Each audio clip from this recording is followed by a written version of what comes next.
The Christmas wreath was still crooked. I had hung it on the front door that morning, adjusted it twice, stepped back to look, and still it tilted slightly to the left. My wife would have fixed it in 10 seconds flat. She had a gift for that kind of thing: symmetry, balance, making a house feel like a home without seeming to try. Eleanor had been gone for 4 years, and I still reached for her opinion on small things. The wreath, the throw pillows, whether the leftover roast needed another 20 minutes or was already done. I left it crooked and went back inside to check on the potatoes. My son and my daughter-in-law were driving up from Columbus, about 2 hours south.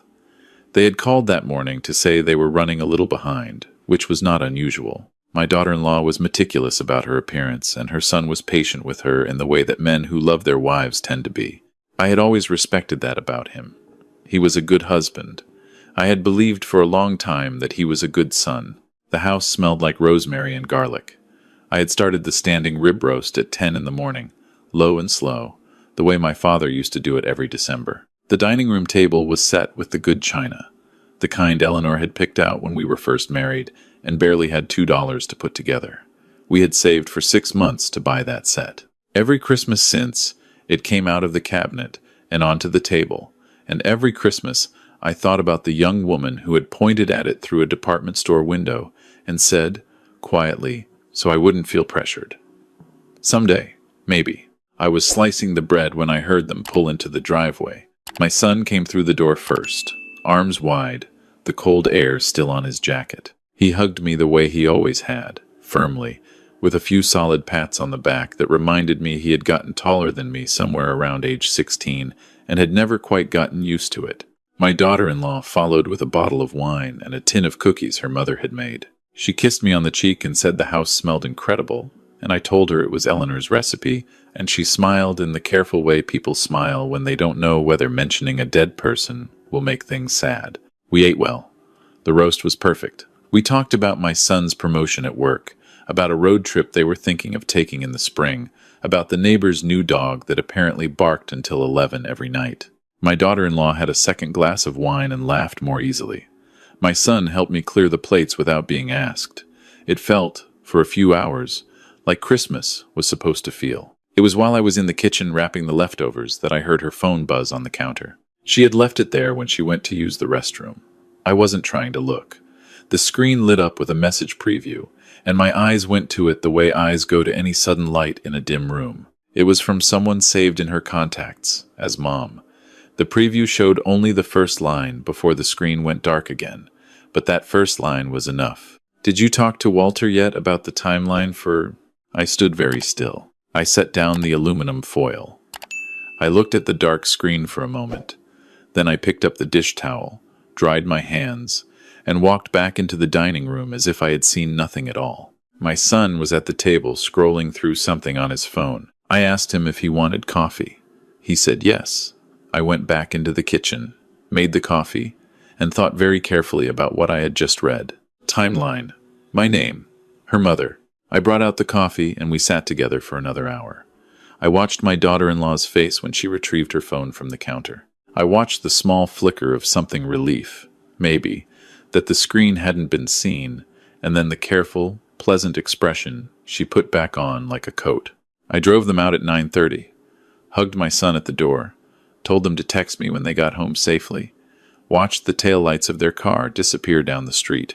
Then I went inside, sat down in the armchair by the window, and let myself think. The house was quiet, the way old houses get quiet in winter, a particular kind of silence that has weight to it, that sits in the corners of rooms.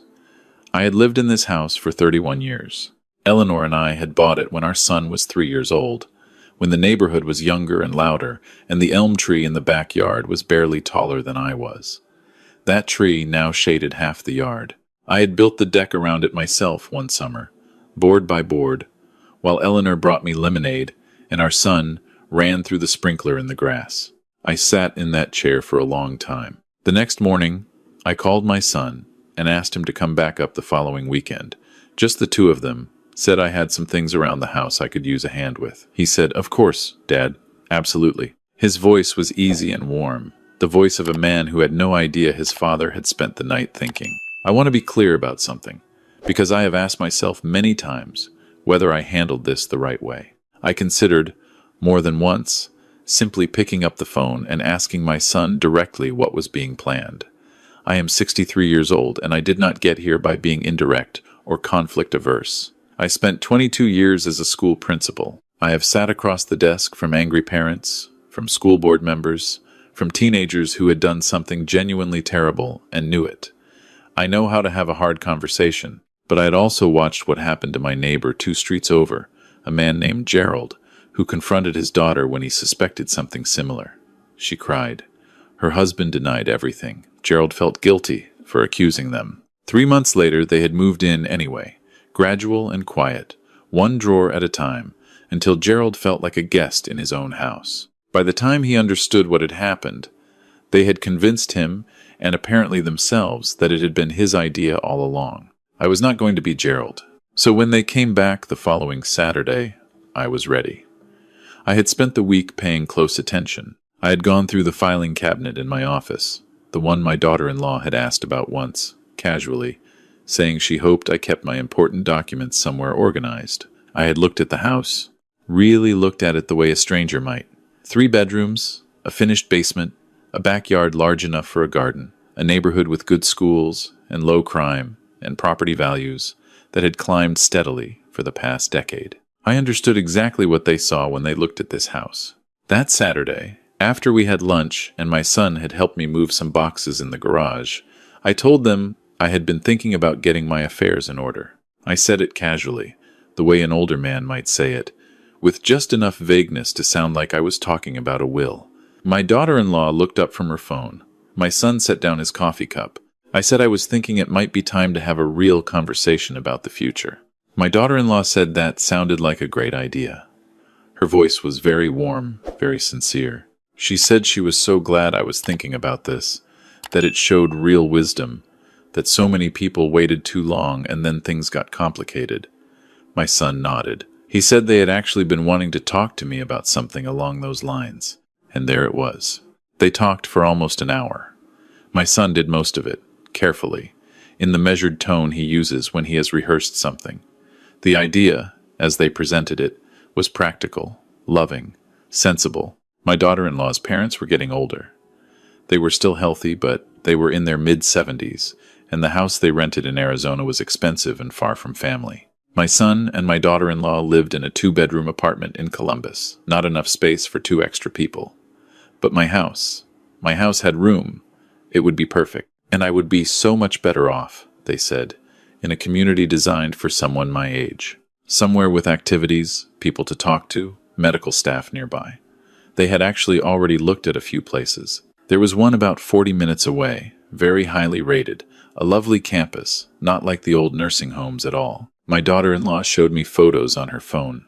She had them ready. I looked at the photos. I nodded slowly. I said it was a lot to take in. I asked a few gentle questions, practical ones, about timing, about finances, about what would happen to the house.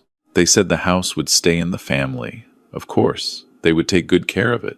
They both looked at me with the kind of sincere, earnest expressions that I imagine they had practiced in the car on the drive up. I told them I needed some time to think. They said, "Of course, absolutely. Take all the time you need." My daughter-in-law squeezed my hand. They left at 4 o'clock. I stood at the window and watched their car go, just as I had on Christmas. Then I went to my desk, and I wrote down the name of the attorney I had gone to when Eleanor passed. Patricia Walsh. Sharp, efficient, the kind of woman who does not waste a single word. I had her number memorized. I called her Monday morning. I want you to understand what the next 3 months looked like from the outside, because from the outside they looked completely ordinary.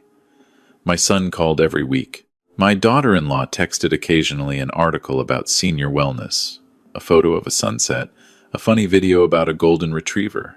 They asked if I had given any more thought to the conversation we'd had. I said I was still thinking. I said it was a big decision, and I wanted to be careful.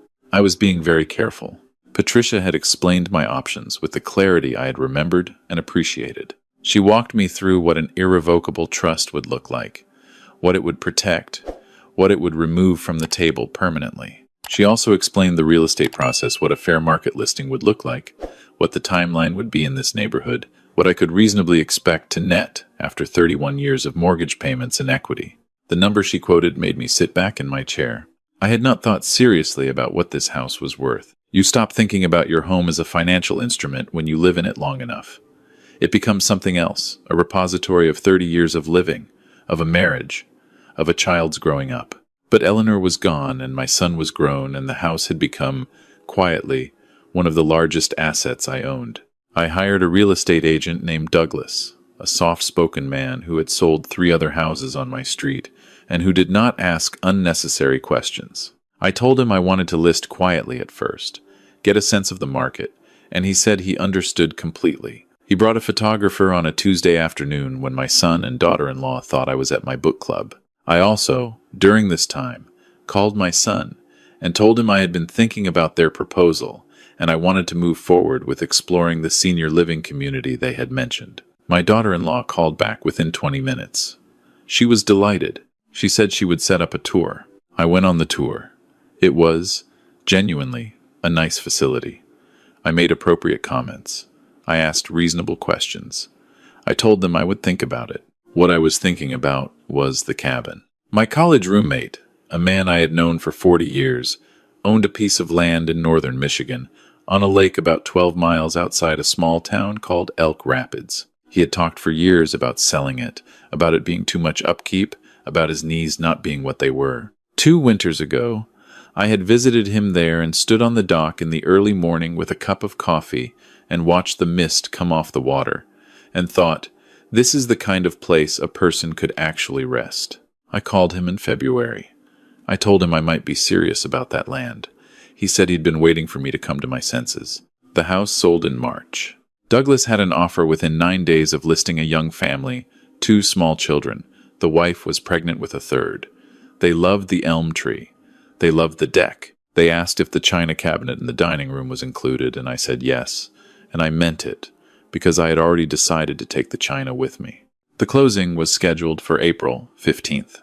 I had said nothing to my son. I want to explain this choice, because I know it is the part that requires explaining. I am not a cruel man. I have never enjoyed causing pain to people I love, even people who have disappointed me, but I need you to understand what I had tried before I made the choices I made. In January, between the tour and the sale, I had called my son on a Sunday evening, and I had told him, plainly and without drama, that I did not want to move to the senior community, that I was healthy, that I was capable, that this was my home, and I intended to stay in it. His response was patient and careful, and ultimately circular. He understood how I felt. Of course he did. But had I really thought about what made the most practical sense, and wasn't it important to think about what was best for everyone? And wasn't I being a little bit stubborn? And didn't I think Mom would have wanted me to be somewhere safe? He used his mother against me. Not viciously, but he used her. I said I would think about it, and I thought about it. And then I called Douglas and told him we were ready to list. The notice arrived at the house on April 10th, 5 days before closing. I had arranged for it to be served properly through the correct legal channels, with the appropriate notice period. My daughter-in-law received it because she was the one who happened to be home. She had taken to stopping by the house twice a week, checking in on me, dropping off groceries I hadn't asked for. I had given her a key months ago, before any of this began, in what now felt like a different era of my life. I was in northern Michigan when she called. The cabin was smaller than the house by a considerable margin, which suited me. 1 bedroom, a sitting room with a wood stove, a kitchen with a window that looked out over the water. The dock needed some work. The previous winter had warped 2 of the planks, and I had already made a note to replace them in the spring. There was a hardware store in town, a diner that opened at 6 in the morning, and a library with a surprisingly good collection of American history. My phone rang 17 times in the first hour after the notice was served. My son, my daughter-in-law, a number I didn't recognize that turned out to be her mother calling from Arizona. My son again, my daughter-in-law again. I watched the lake and let it ring. By the end of the first day, the count was past 40. I turned the ringer off and made myself a simple dinner, eggs, toast, a cup of tea, and sat in the chair by the wood stove and listened to the fire. The ice on the lake was just beginning to break up at the edges. By May it would be clear. I had already bought a canoe. I called my son on the third day, not because I owed it to him on his timeline, but because I had made a decision about what kind of man I wanted to be in the aftermath of all this. And that man did not disappear without a word. He deserved an explanation. He did not deserve to be spared the truth of what had happened, but he deserved to hear it from me directly, in my own words. He answered on the first ring. There was a silence on his end when I finished speaking. A long one. I let it sit there. I had spent 22 years learning how to let a silence sit without rushing to fill it. When he finally spoke, he said he was sorry. He said it quietly, and I believed him, and it didn't change anything about the decisions I had made, but it mattered to me that he said it. He said he had convinced himself it was the right thing, that he had wanted me closer, that his mother-in-law's situation had felt urgent and the solution had seemed obvious, and he had not thought carefully enough about what he was actually proposing or whose house he was proposing it with. I told him I knew. I told him I believed that part was true. I told him that what I could not move past was the approach, the patience of it, the performance of concern while the plans were already drawn. I told him about the Sunday phone call in January, about telling him plainly that I wanted to stay in my home, about how he had answered that plea with his mother's name and what that had cost me in terms of trust. He didn't say anything to that. There wasn't anything to say. I told him I loved him. I told him that had not changed and would not change. I told him that I had set aside what I felt was his rightful inheritance, separate from the house proceeds, held in trust with Patricia's firm, available to him in full. I had not punished him financially. I had no interest in that kind of punishment. What I had done was protect myself, clearly and completely, and remove from the table the asset around which a plan had been constructed without my consent. I told him that when he was ready to have a different kind of relationship, one built on honesty, one where my decisions were treated as the decisions of a competent adult man, I would be here. The number was the same. The address was new. I hung up and sat quietly for a while. Then I put on my jacket and walked down to the dock. The morning was cold and very clear, the kind of clarity that only comes in early spring in northern Michigan, when the air still has winter in it, but the light has changed, turned warmer and more horizontal. The lake was gray-blue and still, except at the edges where the ice was pulling apart in long, clean pieces. A pair of loons were working the far shore. I could hear them calling to each other across the water, that particular sound that is like no other sound, that carries something ancient in it. I had left the house I had lived in for 31 years. I had left the elm tree and the deck and the good china that now belonged to a young family with 3 children and a mother who had pointed at a window display and said, "Someday, maybe." I had left the street where I had shoveled the same snow every winter, nodded at the same neighbors, pulled into the same driveway at the end of the same days for 3 decades. I will not pretend that did not cost me something. It did. It cost me more than I will probably ever say out loud to another person. The grief of it was its own thing, separate from the anger, quieter and heavier, the kind that sits at the bottom of other feelings and doesn't announce itself. But I was standing on a dock on a lake in northern Michigan, and the loons were calling, and the ice was breaking, and the morning was mine. My phone was in my jacket pocket.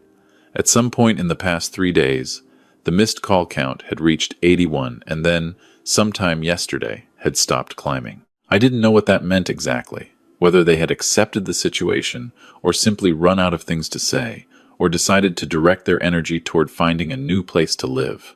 That was not any longer my problem to solve. What was mine? A canoe that needed the water. A dock that needed 2 new planks. A hardware store in town that opened at 8. A library with a better American history section than I had expected. A wood stove that threw good heat. A kitchen window that looked out over the water every morning. What was mine? The rest of it. Whatever came next. The whole of it. Unscheduled and unplanned and entirely my own. I stood on the dock until the cold made my hands ache, and then I went inside and made coffee, and I sat in my chair, and I was quiet, and I was fine. There is a thing that happens when you are a certain kind of man of a certain age. People assume that your life is mostly behind you, that the interesting part has already occurred, that what remains is maintenance and waiting. I had felt that assumption pressed against me for years, subtle as weather, in the faces of well-meaning strangers, in the way my son had said the word community with such careful emphasis, in the photographs my daughter-in-law had brought to that first conversation. Pictures of other older people doing organized activities in pleasant rooms, smiling the smiles of people who have made their peace. I had made my own kind of peace. It looked different from those photographs. The lumber yard was 8 minutes from the cabin. The man who ran it was named Roy, late 50s, hands that knew their work. He helped me pick out the right boards for the dock, without making me feel like I needed help picking out boards. We talked for 20 minutes about wood grain and about the lake, about what the winter had done to the shoreline, about a particular stretch of water 2 miles north where the walleye ran in May. I drove home with the lumber in the back of my truck, and I thought about Eleanor the way I almost always think about her, not with the sharp grief of the early years, but with something more like companionship. She would have liked this place. She would have found the kitchen too small and fixed it somehow within a month, shifted 2 things and hung 1 shelf, and suddenly it would have worked. She would have made friends at the library. She would have taken the canoe out before I did and left it tied at the dock at a slight angle that would have driven me gently crazy. I missed her the way you miss someone who is woven into how you understand yourself, not as an absence exactly, but as a presence that has changed form. The dock took me 3 days. I worked in the mornings while the air was still cold and clear, broke for lunch, read in the afternoon, cooked a simple dinner in the evenings. On the 4th day, I put the canoe in the water for the first time and paddled out to the middle of the lake and stopped and let the current take me nowhere in particular. The water was very still. The trees on the far shore were just beginning to show the first pale green of new leaves. A hawk was working the thermals above the ridge to the east, patient and enormous, tilting in long, slow circles without effort. My phone had been quiet for 6 days. I didn't know what the next chapter looked like, and I found, somewhat to my own surprise, that I was genuinely comfortable not knowing. I had a financial advisor, a good attorney, a new address, and a working wood stove, and a canoe that handled well. I had a son who had said he was sorry, and who I believed, in time, I would be able to sit across a table from again without either of us needing to perform something we didn't feel. I had a lake. I had mornings. I had the loons on the far shore calling to each other in the early light. I had given my son everything I had for 31 years, the way parents do. I had given him a good childhood, a good education, a good example of what a marriage looked like when it was built on honesty and respect, and the willingness to say hard things kindly. I had given him, in the end, what he was entitled to, and I had kept what was mine. That is all any of us can do, in the end. Keep what is ours. Not bitterly, not to wound anyone, not as a punishment, but as a simple, clear-eyed act of self-preservation, the way you would step back from the edge of something that was going to pull you under if you didn't move. I paddled back to the dock in the early afternoon, tied up the canoe, walked up to the cabin, put the kettle on. The wreath on the new door hung perfectly straight. I hadn't even tried. I had hung it on a Saturday morning while it was snowing lightly, pushed the nail in, stepped back, and it had been perfectly level on the first try. Eleanor would have gotten a kick out of that.